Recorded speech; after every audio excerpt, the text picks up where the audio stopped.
오늘날 지금까지 이 세상에서 가장 많은 후손을 가진 사람이 누구인지 아십니까? 이 세상에서 지금까지 후손들이 자기의 직계 자녀뿐만 아니라 손자의 손자까지 합쳐서 가장 많은 후손을 가진 사람은 다른 사람이 아닌 아담입니다. 아담. 왜냐하면 모든 인류는 다 아담의 후손이기 때문입니다. 그래서 우리가 족보가 있는데 이 족보가 끊이지 않고 계속 올라가다 보면 모든 사람들의 족보의 끝은 아담에 이르게 될 것입니다. 그런데 이 아담이 하나님의 말씀을 믿지 못하고 그리고 또한 그 말씀에 불순종하는 죄를 범함으로 이 세상에는 두 종류의 사람이 생겼습니다. 그리고 그 두 종류의 사람은 오늘날까지도 계속해서 이어지고 있습니다. 그 두 종류의 사람은 어떤 사람이냐면 한쪽 사람은 하나님께 속한 사람이고 그리고 다른 쪽은 하나님 아버지 앞에 속한 사람들이 아니라 세상에 속한 사람으로 이렇게 두 종류의 사람으로 이 세상의 사람들은 구별이 됩니다. 아담 이후의 모든 사람들은 하나님에 속한 사람 아니면 땅에 속한 세상에 속한 사람으로 두 종류로 구별이 되게 되는 것입니다. 그래서 이제 아담이 아들을 낳았을 때 아벨과 가인과 아벨을 낳았습니다. 그런데 이 동생 아벨을 쳐 죽였던 이 가인이 바로 땅에 속한 사람, 세상을 속한 사람을 대표하는 사람이 되었습니다.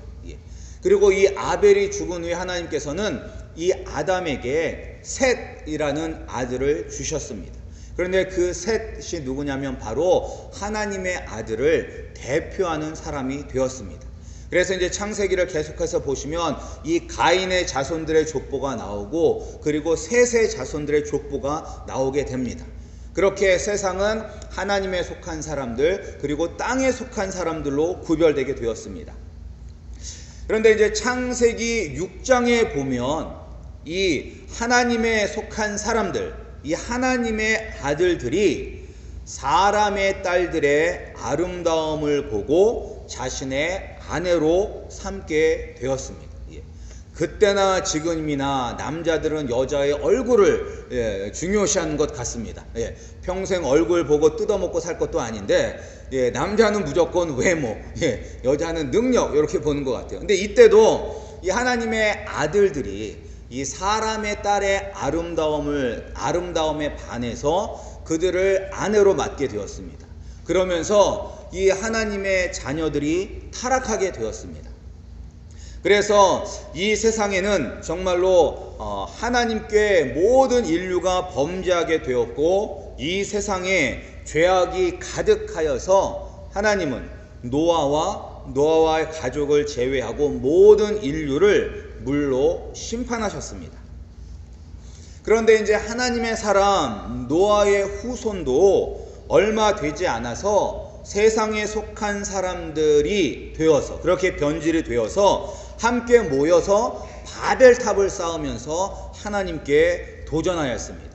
우리 흩어지지 말고 우리 여기에 살면서 우리가 탑을 쌓아서 하늘 꼭대기까지 이르자라고 하면서 하나님께 반역하였습니다. 그래서 하나님은 언어를 혼잡케 하셔서 사람들을 세상에 흩으셨습니다. 이렇게 최초의 인류 역사를 보면 우리가 살펴보면 하나님은 하나님의 사람들과 세상 사람들로 구별하셨고 그리고 하나님의 사람들이 세상 사람들과 섞일 수 없다는 것을 우리에게 보여주셨습니다. 그러니까 오늘날에도 예수 그리스도를 믿는 믿음의 사람들은 믿지 않는 사람들과 섞일 수가 없습니다. 마치 물과 기름을 하나의 통 속에 넣어 두어도 물과 기름이 서로 분명하게 구별이 되는 것처럼 우리 믿음의 사람들과 세상 사람들은 섞일 수가 없는 존재인 것입니다.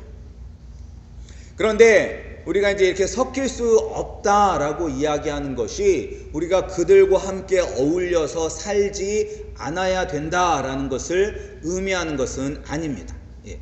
우리가 섞일 수 없다라고 해서 믿는 사람들이 따로 산속에 들어가서 기도원을 차려놓고 그곳에서 우리들끼리만 모여서 사는 것을 의미하는 것은 아닙니다. 예. 우리가 섞일 수 없다는 것은 우리가 영적으로 서로 섞일 수 없다라는 것을 우리가 이야기하는 것입니다.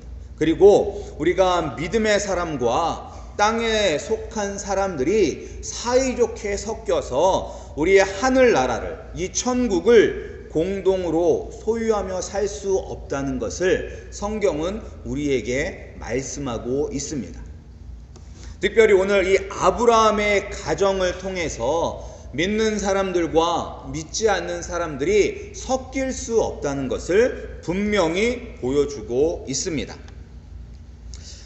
아브라함은 하나님이 직접 택한 사람입니다. 이 수많은 사람들 중에서 하나님께서 직접 아브라함을 택하셔서 이 땅에 하나님의 나라를 만들고자 하셨습니다.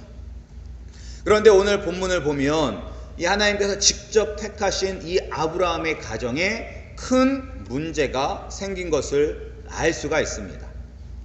그 문제는 무엇이냐면 자신이 사랑하는, 아브라함이 끔찍히도 사랑하는 큰아들을 쫓아내야만 하는 것입니다. 예. 다른 아들도 아니고 큰아들을 쫓아내야만 하는 그런 일이 생겼습니다. 그리고 아브라함은 이 문제 때문에 심각하게 고민하고 근심했던 것을 우리는 볼 수가 있습니다. 그런데 왜 이런 일이 일어나게 되었을까? 이 믿음의 가정에 왜 이런 일이 일어나게 된 것일까요? 그것은 이 가정에 둘째 이삭이 태어났기 때문입니다. 근데 이제 둘째가 태어났다는 것은 이 가정으로 보면 이게 얼마나 경사스러운 날입니까? 경사스러운 날. 아브라함이 100세에 얻은 아들이니까 얼마나 귀하고 귀한 자식입니까? 정말로 이 자녀 사랑은 내리 사랑이라고 첫째보다는 둘째가 더 이쁘고 둘째보다는 셋째가 더 이쁘고 셋째보다는 넷째, 막내가 정말로 이쁘다고 합니다. 그래서 첫째는 엄청 많이 두들겨 패기도 하지만 막내는 도저히 때릴 수가 없다라고 이야기를 합니다. 정말로 눈에 넣어도 아프지 않다라고 그렇게 이야기를 합니다. 그러니까 이제 아브라함에게 얼마나 이 큰 귀한 이 축복입니까? 이 이삭을 낳았다는 것이. 그리고 형인 이스마엘도 우리는 기뻤을 거라고 그렇게 생각이 듭니다. 왜냐하면 나이 차이가 몇 살이 나냐면 14살 차이가 나요. 14살 차이. 예. 그러니까 오늘날 이야기하면 이 동생을 보면 내가 업어 키운 동생이다 이렇게 이야기할 수 있는 그런 나이 차이가 나는 거예요. 그러니까 엄청 이뻐했을 것 같은데 오늘 말씀을 보면 이삭이 젖을 떼던 날 베푼 큰 잔치에서 형 이스마엘은 동생 이삭을 희롱했다고 오늘 본문은 이야기하고 있습니다. 그리고 자기에게 동생을 희롱했다는 그 이유, 한 가지 이유 때문에 지금 이스마엘이 쫓겨나게 된 것입니다. 근데 우리가 이제 성경을 보면 그냥 희롱했다라고 나오잖아요. 그래서 희롱했다는 것이 뭐 놀렸다라고 우리가 생각할 수도 있습니다. 그러니까 아니 뭐 형이 동생을 좀 놀린 것 가지고 장난친 것 가지고 그게 뭐 대단한 일이라고 이렇게 내쫓김을 당할 수 있을까라는 생각이 드는데, 그런데 이제 여기에는 우리가 성경을 보면 알다시피 복잡한 가족사가 있습니다. 예. 아침 드라마에 자주 나오는 것처럼 그런 복잡한 가정사가 있어요. 그것은 무엇이냐면 이스마엘과 이삭은 같은 아버지를 가지고 있지만 어머니가 달랐습니다. 그러니까 서로 배다른 동생이에요. 배다른 동생. 이삭의 어머니는 본 부인이었던 사라였고, 그리고 이스마엘의 어머니는 사라의 몸종이었던 하갈이었습니다.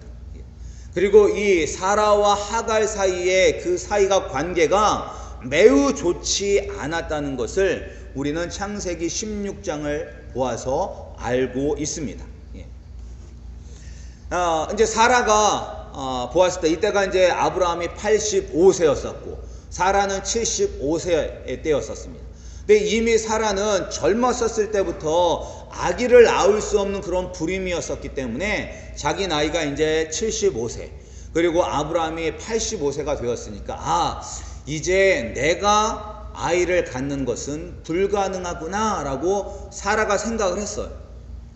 그러고 나서 사라가 먼저 아브라함에게 여보 이제 내가 애 낳는 것은 다 글른 것 같으니까 내 여종 하갈에게 들어가서 아이를 낳으세요 라고 먼저 이야기를 했어요.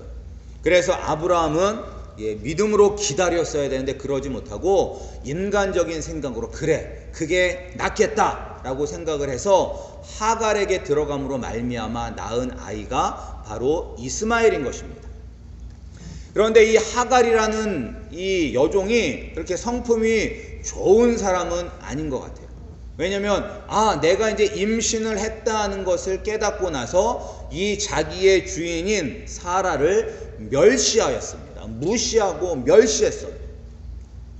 그러니까 이 사라가 그것 때문에 이제 화딱지가 나가지고 자기 이 남편인 아브라함에게 찾아가서 어떻게 그럴 수가 있냐고, 아니 저것이 어떻게 나한테 그럴 수 있냐고, 당신 좀 어떻게 해보라고 막 닥달을 하니까 아브라함이 귀찮잖아요. 알아서 해라 라고 이야기를 했더니 이 양 핍박을 한 거예요. 사라가 하갈을 핍박을 한 거예요. 그래서 이제 하갈이 그 핍박을 견디다 못해 도망갔어요. 도망갔는데 거기서 하나님을 만나고 하나님이 다시 돌아가라 라고 해서 집으로 돌아와서 이스마엘을 낳게 된 것입니다. 그러니까 이 사라와 하갈 사이의 관계가 매우 안 좋잖아요. 근데 이제 하지만 이스마엘은 이삭이 태어나기 전까지 자신이 아브라함의 기업을 이을 상속자라고 생각하고 있었을 거예요. 철석같이 믿고 있었을 거예요. 그리고 이 아브라함도 이스마엘이 커갈 때마다 야 이스마엘아 네가 우리 집의 장손이다. 네가 이 우리의 가문을 이끌어가야 할 그런 상속자다라고 그렇게 계속 이야기를 했었을 거예요. 그래서 이 아브라함이 99세 때에 하나님께서 아브라함에게 나타나셔서 내년 이맘때쯤에 사라를 통해서 아들을 낳을 것이다 라고 이야기했었을 때 아브라함은 그것을 믿지 못하고 뭐라고 이야기했냐면 하나님 우리 큰아들 이스마엘이나 잘 되게 해주십시오 라고 하나님 아버지 앞에 이야기를 했었어요. 그러니까 아브라함이 생각하기에 이스라엘은 자기의 큰아들인 거예요. 근데 이때 이스마엘의 나이가 13살이나 14살 정도 되었을 것이고 지금으로 미국으로 말하면 8학년이나 9학년, 한국으로 말하면 한 중3 정도가 되었을 거예요. 그러니까 그때까지 이렇게 엄청나게 사랑을 받았는데 그런데 아브라함이 100세가 되던 때에 본부인이었던 사라에게서 이삭이 태어난 거예요. 그리고 지금 젖을 뗀 것을 기념하여 잔치를 베풀었다고 하니까 이게 이삭이 몇 살 때냐면 이삭이 3살이 되었을 때예요. 3살이 되었을 때. 그러니까 우리가 갓난 아이가 가장 면역력이 취약해서 금방 잘 죽을 수가 있잖아. 그러니까 우리가 100일 잔치를 하는 이유가 이 아이가 100일 동안 잘 살았다는 것을 기념하기 위해서 하는 거잖아. 100일 넘기기가 힘드니까. 근데 이제 이 3살이 되었으니까 이제 이삭은 건강하게 잘 자랄 수가 있는 거예요. 근데 이제 이삭이 3살이 되었으니까 이스마엘이 몇 살이 되었냐면 16에서 17살이 되었어요. 그러니까 미국으로 따지면 11학년이나 12학년, 한국으로 따지면 고2나 고3 정도가 된 것입니다. 그러니까 모든 것을 다 알 수 있는 나이가 된 거예요.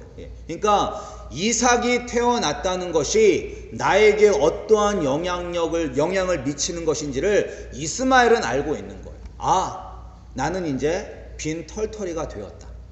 나는 서자고 이삭은 본 부인에게서 난 아들이기 때문에 이제 나는 아무것도 아니구나 라는 것을 깨닫게 된 것입니다. 그래서 여기서 이제 희롱했다라고 나오는데 이 희롱이 그냥 놀리고 장난친 것이 아니에요. 왜냐하면 갈라디아서 4장 28절과 29절을 보면 이 사도 바울이 뭐라고 기록을 했냐면, 형제들아 너희는 이삭과 같이 약속의 자녀라. 그러나 그때에 육체를 따라 난 자가 성령을 따라 난 자를 핍박한 것 같이 이제도 그러하도다 라고 기록되어 있어요. 그러니까 여기서 육체를 따라 난 자는 누구냐면 이스마엘을 이야기하는 것입니다. 그러니까 이 이스마엘이 성령을 따라 난 자 이삭을 핍박했다는 거예요. 핍박. 그냥 잠깐 놀리고 장난친 것이 아니라 정말로 이삭에게 해를 가할 정도로 핍박을 한 것입니다. 따라서 이제 이스마엘은 자신이 상속자의 자리를 빼앗긴 것에 대한 분노와 미움을 3살밖에 안 된 자기 동생 이삭에게 표출하고 있는 것입니다. 근데 이 모습을 누가 봤어요? 사라가 봤어요. 사라가 봤어요. 사라가 머리 꼭대기까지 화가 났을까요? 안 났을까요? 났겠죠. 어떻게 얻은 자식인데. 그래서 아브라함에게 하갈과 이스마엘 모두를 다 내쫓으라 라고 아브라함에게 강력하게 이야기하고 있는 것입니다. 여기서 우리가 믿음의 사람과 그리고 세상에 속한 사람이 서로 섞일 수 없는 이유를 알 수 있습니다. 왜 서로 섞일 수가 없느냐? 그것은 처음 시작부터 다르기 때문인 것입니다. 처음 시작부터. 한 사람은 성령에 속한 사람이고 한 사람은 육에 속한 사람이기 때문에 처음 시작 근본부터 틀리기 때문에 이게 서로 섞일 수가 없는 것입니다. 이삭은 믿음으로 얻은 약속의 자녀입니다. 약속의 자녀. 그런데 이스마엘은 하나님의 말씀을 믿지 못하는 불신앙을 가짐으로 말미암아 태어난 아이인 것입니다. 그리고 우리가 불신앙이 있을 때는, 하나님의 말씀을 믿지 못하고 우리가 불신앙을 갖고 있을 때는 우리가 어떻게 이 세상을 살아가냐면 인간적인 방법으로 이 세상을 살아갑니다. 따라서 이스마엘은 어떤 방법으로 태어난 아이냐면 세상적인 방법, 인간적인 방법으로 이 세상에 태어난 아이인 것입니다. 따라서 영에 속한 사람과 육에 속한 사람은 근본적으로 다르기 때문에 서로 섞일 수가 없습니다. 또한 육에 속한 육체의 자녀는 세상적인 방법으로, 육체의 방법으로 하나님의 나라를 얻으려 합니다. 오늘 이스마엘도 왜 이삭을 핍박하였습니까? 그 3살밖에 안 되는 이삭을 왜 핍박했습니까? 왜 해코지를 했습니까? 그것은 인간적인 방법으로 자신이 상속자가 되고자 하였기 때문인 것입니다. 인간적인 방법은 자신의 노력으로 자신이 동원할 수 있는 모든 수단과 방법을 통해서 하나님의 나라를 얻고자 하는 것입니다. 근데 갈라디아에서는 이것을 이제 율법으로 표현을 했습니다. 우리가 신약 성경에 보면 사도 바울이 그러니까 교회 이야기를 할 때 많이 이야기했던 것이 무엇이냐면 유대인들과의 그런 갈등에 대해서 많이 이야기를 했었어요. 교회 안에 유대인들이 이 가리키는 잘못된 가르침 때문에. 그런데 그 잘못된 가르침이 무엇이냐면 여전히 예수 그리스도를 믿어도 율법을 지켜야 된다라고 유대인들이 주장을 했어요. 그런데 거기에 대해서 사도 바울은 너희들이 율법을 지킬 수도 없고 율법을 통해서 구원을 받을 수 없다라고 이야기하는 것입니다.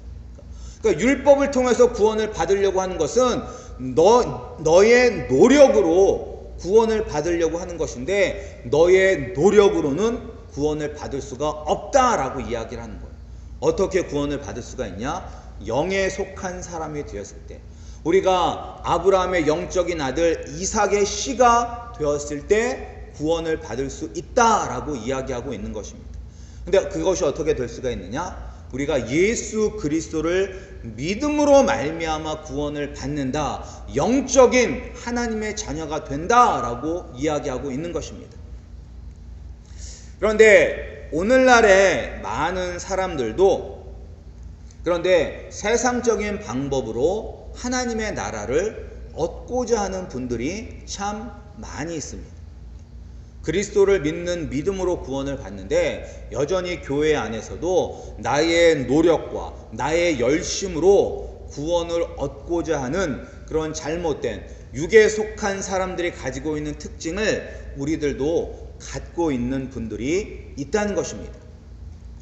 그것이 어떤 거냐면 이제 우리가 뭘로 나타날 수가 있냐면 자신이 참 믿음이 좋다라고 생각하시는 분들 중에서 이렇게 인간적인 방법으로 구원을 얻고자 하는 분들이 많이 있습니다. 내가 참 믿음이 좋다라고 생각하시는 분들. 그런데 이제 내가 믿음이 좋다라고 생각하는데 왜 그런 생각을 하냐면 누구와 비교하기 때문에 내가 믿음이 좋다라고 생각을 하냐면 사람과 나를 비교해서 내가 믿음이 좋다라고 생각을 해요. 많은 분들이 예수 그리스도와 나를 비교하는 것이 아니라 다른 사람과 나를 비교하면서 나는 믿음이 좋다라고 생각을 해요. 그러면서 나는 저 사람보다 예배도 빠지지 아니하고 참석하고 나는 저 사람보다 교회 안에서 이것저것 봉사도 많이 하기 때문에 나는 저 사람보다 믿음이 좋다라고 생각을 할 수가 있습니다. 그런데 그런 생각을 하는 그 순간 우리는 영에 속한 사람이 되는 것이 아니라 육에 속한 사람이 되는 것입니다. 왜냐? 이 세상엔 나보다 더 열심을 내는 사람들이 많이 있거든요. 그 사람들과 나를 비교하면 나는 믿음이 없는 사람이 되는 것입니다. 그런데 우리는 나의 믿음을 누구와 비교를 해야 되냐면 사람과 비교하는 것이 아니라 우리는 누구를 바라보면서 가야 돼요? 예수님을 바라보면서 가야만 하는 것입니다. 예수님을 바라보면서. 우리가 닮아가야 할 대상은 사람이 아니라 예수님입니다. 우리가 비교해야 할 대상은 우리 주위에 있는 사람들이 아니라 예수님과 나를 비교해야만 하는 것입니다. 나는 과연 예수님처럼 기도하고 있는가? 나는 과연 예수님처럼 소외당한 사람들을 불쌍히 여기고 그들을 사랑하고 있는가? 나는 과연 예수님처럼 하나님을 아버지를 사랑하고 있는가? 우리가 그 예수님과 나를 비교하면 우리는 아직도 멀었다는 것을 깨닫게 됩니다. 그 예수님을 바라보면 우리는 교만할 수가 없어요. 내가 이만큼 열심히 했으니까 이 정도는 되겠지라는 생각을 할 수가 없는 것입니다. 우리 성도님들도 정말로 사람과 나를 비교하는 것이 아니라 우리의 기준을 어디에다 두어야 되냐면 예수님에게 두시기를 바랍니다. 그래서 예수님과 나를 날마다 비교하세요. 나는 과연 예수님만큼 하고 있는가? 나는 예수님을 닮아가고 있는가? 그런 사람이 바로 영에 속한 사람인 것입니다. 우리가 야 내가 교회에서 얼마나 많이 일하는 줄 알아? 라는 이런 생각을 하면 우리는 육에 속한 사람이 되는 것입니다. 전에도 제가 이 이야기를 성경 공부할 때 했는지 여러 번 한 것 같은데 제가 신앙생활을 하면서 제가 이렇게 깨지게 된 경우가 몇 번이 있는데 그 중에 하나가 제가 예전에 뉴질랜드라는 곳에 어학연수를 갔었을 때 그렇게 제가 참 믿음이 없었다라는 것을 깨지는 경우가 됐었습니다. 근데 그때 이제 어떤 교회를 갔냐면 현지인 교회를 갔는데 되게 조그만 교회, 사람들도 몇 명 나오지도 않아요. 그런 교회를 주일날도 알아듣지도 못하면서 따라갔었고 수요일날도 빠지지 않고 갔었고 계속 갔었어요. 습관적으로, 믿음이 좋아서가 아니라 습관적으로. 한국에서도 항상 그렇게 했었기 때문에 습관적으로 갔어요. 근데 그 당시에 정말로 제가 교회 안에서 많은 일들을 했습니다. 많은 일들. 제가 그 당시에 넘버 3라고 불렸던 사람입니다. 담임 목사님, 그리고 전도사 형, 그 다음에 저라고. 왜냐하면 교회 행사들 제가 다 기획했었었고, 그리고 청년부 회장했었었고, 중고등부 성가대 지휘했었었고, 뭐 찬양팀 했었었고, 그러니까 교회 안에서 거의 매일 살았어요. 예. 그래서 이제 그 뉴질랜드에 갔었을 때 거기는 어떤 사람이 너 본 어게인 했냐? 라고 물었어요. 저한테. 너 예수님을 영접했냐? 라고 물었었어요. 근데 저는 그때 그 교회 사람들을 속으로 비웃었었거든요. 야, 이게 뭐 교회냐? 하는 것도 없고 사람도 몇 명 되지 않고, 뭐 예배도 잘 안 나오고, 이게 뭐 교회냐? 정말로 믿음 없다라는 생각이 제 마음속에 있었어요. 근데 그 사람이 후줄구리하게 입은 한 청년이 저보고 너 본 어게인 했냐고, 너 거듭났냐고 저한테 물어본 거예요. 그래서 제가 내가 한국에서 교회에서 이런 것을 한다 라고 막 얘기를 했는데, 그 친구가 그게 중요한 것이 아니라 네가 거듭났느냐 라고 물어봤는데, 제가 그때까지 모태신앙으로 항상 교회에서 살았지만 내가 정말로 예수님을 영접하고 거듭난지에 대해서는 한 번도 생각해 본 적이 없었다는 것을 깨달았습니다. 어려서부터 교회를 다녔기 때문에 교회에 있는 것이 당연하다고 생각을 하였고, 그리고 교회 안에서 여러 가지 봉사를 했기 때문에 나는 당연히 믿음이 좋은 사람이라고 생각을 했는데, 내가 정말로 예수님을 영접을 했는지 안 했는지 가장 기본 중에 기본은 한 번도 생각하지 않았다는 것을 깨닫게 되었습니다. 그러면서 내가 참 믿음이 없었다는 것을 깨닫게 되었습니다. 만약에 여러분들이 그 당시에 저와 같은 생각을 가지고 있다면 여러분들은 영에 속한 사람이 아니라 육에 속한 사람인 것입니다. 우리 아름다운 교회 성도님들이 육에 속한 사람이 되는 것이 아니라 정말로 영에 속한 사람이 되기를 소원합니다. 하나님의 나라를 유업으로 상속을 받을 수 있는 그런 영에 속한 사람들이 되기를 주님의 이름으로 축원합니다. 그런데 이제 아브라함은 이것 때문에 굉장히 많이 고민했어요. 왜냐하면 엄마는 틀리다고 할지 모르지만 자기한테는 다 자기 새끼들이거든요. 이스마엘도 내 새끼고, 그리고 이삭도 내 새끼인 거예요. 누구 하나 버릴 수가 없는 거예요, 아브라함한테. 그렇기 때문에 이게 막 고민과 근심을 하였습니다. 그런데 하나님께서 아브라함에게 말씀하셨습니다. 사라의 말대로 해라. 이삭에서 난 자라야지만 내 씨라고 칭할 수가 있다라고 말씀해 주셨어요. 그러면서 또 뭐라고 말씀해 주셨냐면, 야, 이스마엘 걱정하지 말아라. 이스마엘도 내 씨이기 때문에 내가 이스마엘을 통해서 한 민족을 이루겠다라고 말씀을 해 주셨습니다. 그리고 그 말씀에 순종하여서 아브라함은 하갈과 이스마엘을 내보낼 수가 있었습니다. 그런데 이제 하나님이 참 감사한 것은 무엇이냐면, 이삭은 약속의 자녀니까 당연히 하나님께서 인도해 주시고 보호해 주시고 지켜 주셔야 돼요. 그런데 이 이스마엘은 육에 속한 사람이잖아요. 영에 속한 사람이 아니라 육에 속한 사람이에요. 그럼에도 불구하고 하나님께서 이들에게도 은혜를 베풀어 주셨다는 것입니다. 하갈의 울음소리를 들으시고 하나님께서 친히 나타나셔서 하갈에게 마실 물을 볼 수 있는 영의 눈을 열어주시고, 그리고 이 이스마엘이 활쏘는 건강한 자로 성장하게 하시고, 그리고 민족을 이룰 수 있는 아내를 주셨습니다. 이것이 바로 하나님의 은혜인 것입니다.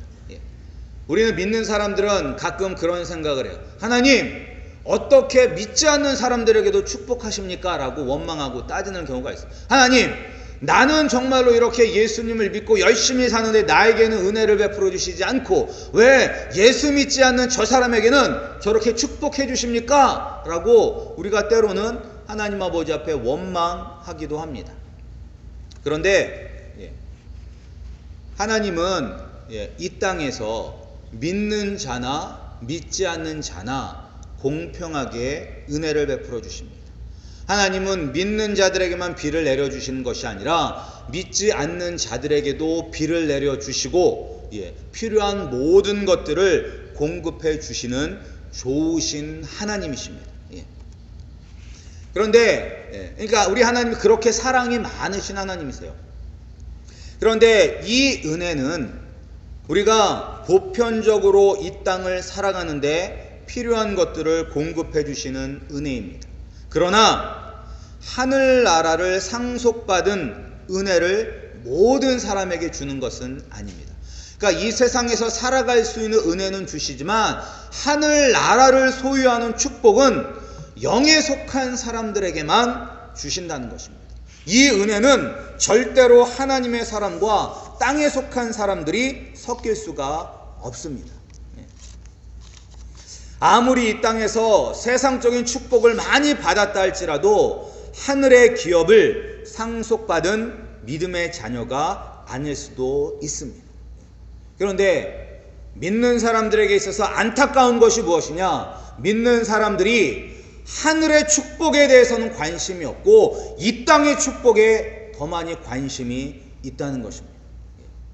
어차피 이 땅에 있는 것은 잠시 있으면 사라질 인생인데 아무리 지금 힘들고 괴로워도 시간은 지나가게 돼서 결국 끝이 오게 되는데 우리는 이 땅에서의 축복을 원하지 저 천국, 저 하늘나라의 영원한 것을 우리는 사모하고 바라지 않는다는데 문제가 있다는 것입니다.